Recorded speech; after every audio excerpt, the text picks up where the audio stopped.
सभी को नमस्कार। हम पिछले दो कालंशों में से नवा पाठ दक्षिणी गंगा गोदावरी इस पाठ को हम पढ़ रहे थे। इस पाठ में श्री काका कालेलकर जी अपनी यात्रा वर्णन किया। कालेलकर जी ने अपनी यात्रा वर्णन गोदावरी नदी का वर्णन किया है। और गोदावरी नदी का चेन्नई से राजमहेंद्र जाते समय लेखक की भावनाएं इस प्रकार थी। चेन्नई से राजमहेंद्र जाते समय बेजवाड़ा से आगे सूर्योदय हुआ। जहां कहीं भी देखने पर भी छटावली हरियाली पाई रही थी। वर्षा के दिन थे, बरसात के दिन होने के कारण जहां तहां विभिन्न छटावली हरियाली दिखाई पड़ते थे, फैल रही थी। और पूर्व की तरफ एक नहर रेल की पटरी के किनारे किनारे बह रही थी, पर किनारा ऊंचा होने के कारण हमें पानी कहीं कहीं भी कभी कभी ही दिख पड़ता है। और वहां तितलियों की तरह अपने पाल कतार में खड़ी हुई नौकाओं को देखकर नहर का अनुमान करना पड़ता है। और चंचल कमलों के बीच खामोश खड़े हुए बगुलों को देखकर कवि को ठंडे सवेरे की ठंडी ठंडी हवा का अभिनंदन करने को मन मचल पड़ता है। बीच में छोटे छोटे तालाब भी मिलते हैं, उनमें चंचल कमलों के बीच खामोश खड़े हुए बगुलों को देखकर सवेरे की ठंडी ठंडी हवा को अभिनंदन करने को कवि का मन मचल पड़ता है। पूर्व की तरफ एक नहर बह रही थी और गोदावरी नदी की विशाल पाट का अर्थ क्या है? बैंक, तीरम। गोदावरी नदी का विशाल पाट भी दिखाई पड़ा है। और जिसने यहाँ पर पश्चिम की तरफ नजर फैलाई तो दूर दूर तक पहाड़ियों की श्रेणियां दिखाई पड़ते हैं। और आसमान में बादल घिरे रहने के कारण सूरज का धूप नामो निशान तक न था। बादलों का रंग सांवला होने के कारण गोदावरी की धूली धूसरित मटमैले जल की छाई और गहरी दिखाई पड़ती है। और पर्वतों के पहाड़ियों पर कुछ उतरते हुए बादलों को देखकर ऋषि मुनिया जैसे, बिल्कुल ऋषि मुनिया जैसे लगते थे। आ पर्वताల మీదకి దిగి వస్తున్నటువంటి ఆ మేఘాలు తెల్ల ధౌలే బాదలు को देखने से ఆ తెల్లటి మేఘాలను చూస్తే అచ్చం ఋషి మునీశ్వరుడు దిగి వస్తున్నారా అన్నట్లుగా అనిపిస్తుందట। इतना सारा वर्णन मैं कैसे कर सकती हूँ? ఎలా कर सकता है, ఎలా చేయగలను? इतना सारा पानी कहाँ से आता होगा?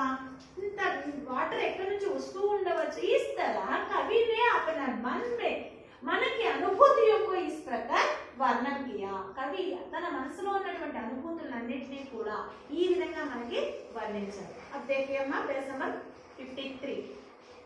विपत्तियों में से विजय सहित पार हुआ राष्ट्र जिस तरह वैभव की नई नई छटाएं दिखलाता है और चारों तरफ अपनी समृद्धि फैलाता जाता है, उसी तरह गोदावरी का अखंड प्रवाह पहाड़ों में से निकलकर अपने गौरव को साथ में लिए आता हुआ दिखाई पड़ता है। गोदावरी का अखंड प्रवाह ఎలా కనిపిస్తుంది అంటే విపత్తిयों में से ఆపదల్లో విజయ సహిత పార్ హువా రాష్ట్ర, విజయంతో కూడినటువంటి విజయాన్ని పొంది దాటి వస్తున్నటువంటి దేశం రాష్ట్రం। రాష్ట్రం అంటే దేశం।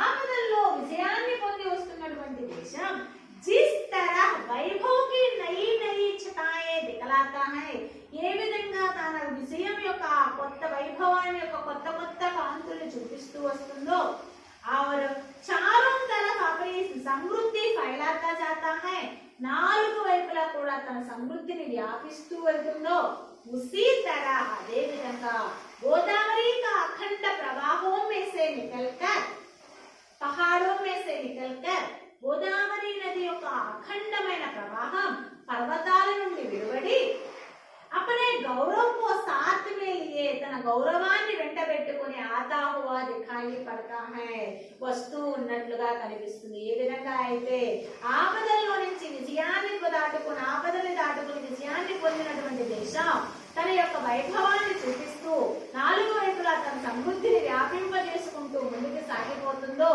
అదే విధంగా ఈ గోదావరి నది యొక్క అఖండ ప్రవాహం పహాడో में से निकलकर पर्वताల నుండి బయలుదేరి अपने गौरव को साथ में लिए आता हुआ दिखाई देता है, తన గౌరవాన్ని వెంటబెట్టుకుని వస్తుంది అన్నట్లుగా కనిపిస్తుంది.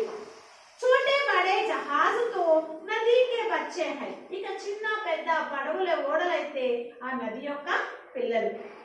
जो माता के स्वभाव से परिचित होने के कारण उसकी गोद में मनमाना नाचे, खेले, उछले और कूदे, तो उन्हें इससे रोकने वाला कौन है? ఇక అవైతే తన తల్లి యొక్క స్వభావం అంటే గోదావరి నది యొక్క స్వభావం పరిచయమైన కారణంగా అంటే ఎక్కడ లోతులు ఉంటాయి, ఎక్కడ ఎలా ఉంటుంది, ఏ సమయంలో ఎలా ఉంటుంది అని వాళ్ళకి బాగా తెలుసు అక్కడ ఆ నౌకలు నడిపేవారు. సో వాటికి ఆ గోదావరి నది తల్లి యొక్క పరిచయం స్వభావం పరిచయమైన కారణంగా తెలిసిన కారణంగా ఉసుకే గోతుమే దాని ఆ గోదావరి నది ఒడిలో మన్మానా నాచే తనకి మనస్సుకు నచ్చినట్లుగా డాన్స్ చేస్తూ కేలే ఆడతాయి, ఉచ్చలే और कूदे ఉడతాయి, దుంకుతాయి. तो उन्हें इससे रोकने वाला कौन है? అయితే దీని నుంచి వాటిని ఆపేది ఎవరు? అంటే ఒక బిడ్డ తన తల్లి గురించి తెలుసు కారణంగా అంటే బిడ్డ ఏం చేస్తే తల్లి సహిస్తుంది కదా. సో బిడ్డ తన తల్లి యొక్క బడిలో ఏ విధంగా అయితే ఎగురుతూ ఉంటాడు, దుంకుతూ ఉంటాడు, పొడుస్తూ ఉంటాడు, ఎలా అయితే తనకి ఇష్టం వచ్చినట్లుగా ప్రవర్తిస్తూ ఉంటాడో అదే విధంగా అక్కడ ఉన్నటువంటి చిన్న పెద్ద ఓడలు పడవలు కూడా ఆ గోదావరి నది యొక్క పరిచయం స్వభావం తెలిసిన కారణంగా వాటి ఇష్టం వచ్చినట్లుగా అవి తిరుగుతూ ఉంటాయి. వాటిని ఆపేదెవరు? लेकिन बच्चों की उपमा तो इन नावों की अपेक्षा प्रवाह में जहां तहां पड़ते हुए बंबरों को देनी चाहिए. కానీ ఆ పిల్లల్ని పోల్చడం అనేది పడవల కంటే కూడా అక్కడక్కడ కనబడుతూ ఉన్నటువంటి బంబరంకో దేని చాహియే. బంబర్ అంటే సుడిగుండాలు.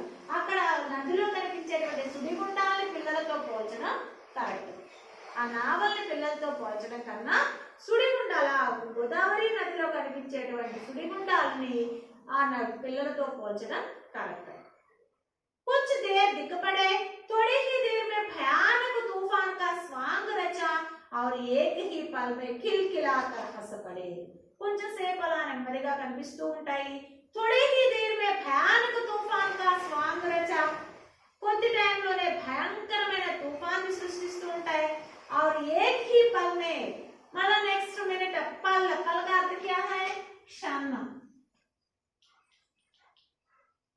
नेक्स्ट मिनट लोने एक ही पल में खिलाकर हंस पड़े, नव्వుతూ తుళ్ళుతూ ఎగిసి పడుతూ ఉంటాయి. ये बम्बर ना जाने कहां से आते और कहां चले जाते हैं. ఇవి ఎక్కడి నుంచి వస్తాయో తెలీదు, ఎక్కడి నుంచి వెళ్తాయో తెలియదు. చిన్నపిల్లలు ఏ విధంగా అయితే తన తల్లబడిలో ఆడుకుంటూ అప్పటికప్పుడే ఏడుస్తూ ఉంటారు, అప్పటికప్పుడే నవ్వుతూ ఎగిసి పడుతుంటారు, నెక్స్ట్ మినిట్ లోనే ఏడుస్తారు.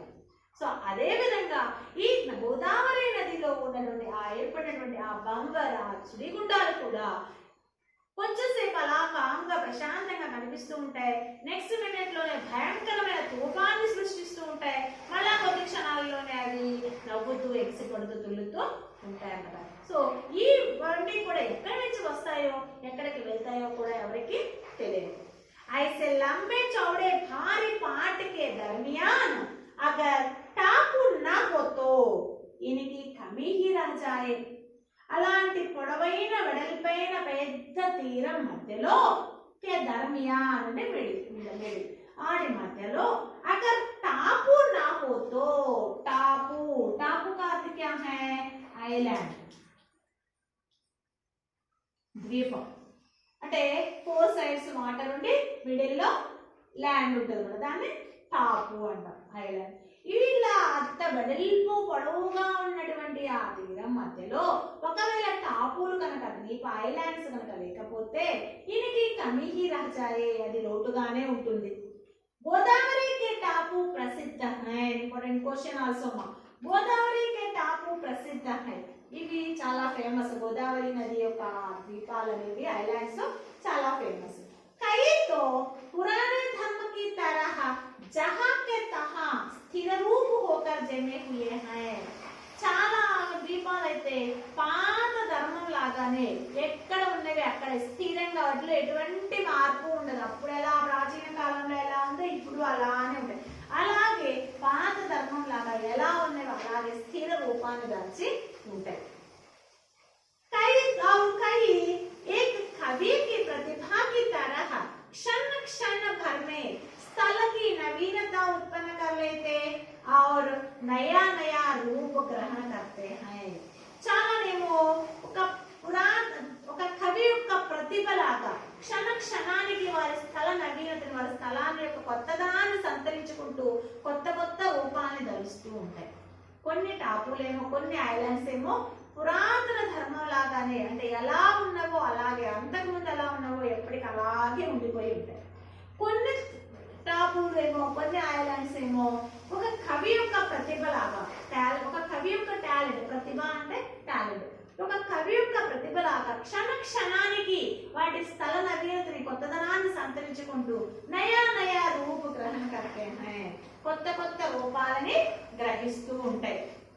అంటే మిడిల్ లో 4 వైపులా వాటర్ ఉంటుంది, మిడిల్ లో ల్యాండ్ ఉంటుంది కదా, ఇలా ఉంది, ఇదంతా వాటర్ ఉంటుంది.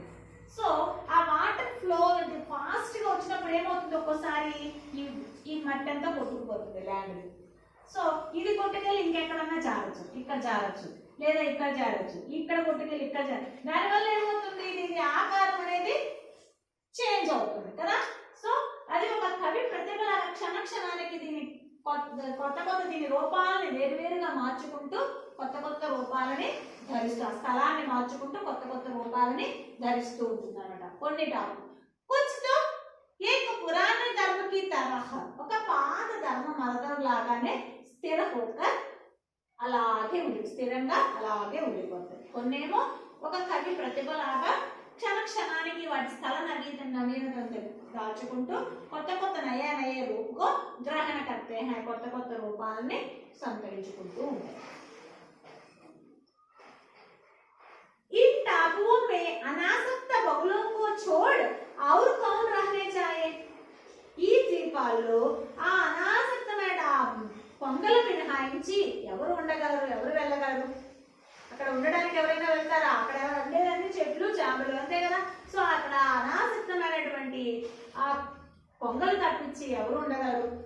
और जब बगुले चलते हैं तो वे उन पर अपने पैरों के गहरे निशान छोड़े बगैर और जगह कैसे जाए. మరియు ఎప్పుడైతే ఆ కొంగలు నడుస్తూ ఉంటాయో అక్కడ ఉన్న పర్ వాటి మీద ఆ ద్వీపాల మీద अपने पैरों के गहरे निशान छोड़े, తన కాళ్ళ యొక్క లోతైనటువంటి ఆ ముద్రల్ని వేసి వెళ్లకుండా ఎలా ఉంటాయి అంటే, అక్కడ నడుస్తున్నప్పుడు ఏమవుతుంది, కొంగలు వాటర్ అది పడుతూ ఉంటది కదా ద్వీపాల మీద, సో తడిగా ఉంటాయి. ఈ కొంగలు నడిచినప్పుడు ఏమవుతుందంటే వాటి ముద్రలు, కాళ్ళ ముద్రలు బాగా లోతుగా అక్కడ పడతాయి అంటారు. సో అవి వాటి ముద్రలను వేయకుండా వేరే ప్రదేశానికి ఎలా వెళ్ళగలవు? अपने धवल चरित्र का अनुकरण करने वालों के लिए चरण चिन्हों द्वारा अगर वे दिशा सूचित न करे तो बगुले ही कैसे. వాటి ఆ తెల్లటి పాద ముద్రల ద్వారా అంటే వాటిని అనుసరించే వాళ్ళకి, ఇప్పుడు వెళ్ళేటువంటి టూరిస్టులకు ఏమవుతుంది, అక్కడ కొంగలు వాటి ముద్రలను వేసి వెళ్తూ ఉంటాయి. అంటే ఇది రోడ్డు, ఇది ఒక వే, ఇక్కడ ఏమీ ఉండవు, సో మనం వెళ్ళొచ్చు అనేటువంటి ఒక దారిని చూపిస్తాయి అన్నమాట. అప్పుడే ధవల చరిత్ర అనుకరణ, తన యొక్క తెల్లటి ఆ కాలి ముద్రలను అనుసరించే వాళ్ళ కోసం చరణ చిహ్నం ద్వారా, కాలి ముద్రల ద్వారా అగరే దిశ సూచిత నా కరేతో, ఒకవేళ అది కనుక దిశను సూచించకపోతే, మార్గాన్ని సూచించకపోతే బగులేకి కైసే, అవి కొంగలు ఎలా అవుతాయి? అవి ఏం చేస్తాయంటే, ఇక్కడ అర్థం ఏంటి, ఆ కొంగలు ఎలా ఎందుకు చెప్పాడు అంటే, అక్కడ కొంగలు తిరుగుతూ ఉంటాయి, తిరిగేటప్పుడు ఏమవుతుంది, అక్కడ వాటి కాలి ముద్రలు అనేవి పడుతూ ఉంటాయి. మనం ఎప్పుడైనా చూడడానికి వెళ్ళినప్పుడు అవి మనకి ఆ ముద్రల ద్వారా మనం వెళ్తూ దారిని కనుక్కొని వెళ్ళాల్సి ఉంది, అవి మనకి దిశని నిర్దేశిస్తూ ఉంటాయి అని చెప్పారు. ఓకే, ఇది మోస్ట్ ఇంపార్టెంట్ క్వశ్చన్. గోదావరి కే టాపు के बारे में आप क्या जानते हैं? गोदावरी के टापू बहुत प्रसिद्ध हैं। पैरा सेकंड लाइन में चुके, गोदावरी के टापू प्रसिद्ध हैं। कई तो पुराने धर्म की तरह जहां के तहां स्थिर रूप होकर जमे हुए हैं और कई एक खड़ी की प्रतिभा की तरह क्षण क्षण में स्थल की नवीनता उत्पन्न कर लेते, नए नए ग्रहण कर लेते हैं। और इनमें बगुले अपने चरण चिन्हों द्वारा दिशा सूचित करते हैं। अनुकरण करने वाले को दिशा सूचित करते हैं। వీటి మీద కొంగలు తన చరణ పాద ముద్రల ద్వారా వాటిని అనుసరించే వారికి దిశని సూచిస్తూ ఉంటాయి.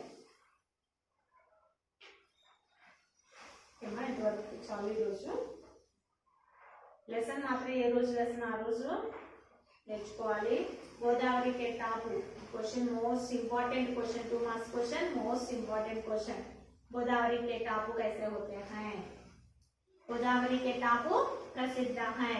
कई तो पुराने धर्म की तरह जहां के तहां स्थिर रूप होकर जमे हुए हैं और कई एक कवि की प्रतिभा की तरह क्षण क्षण भर में स्थल की नवीनता उत्पन्न कर लेते और नया नया रूप ग्रहण करते हैं.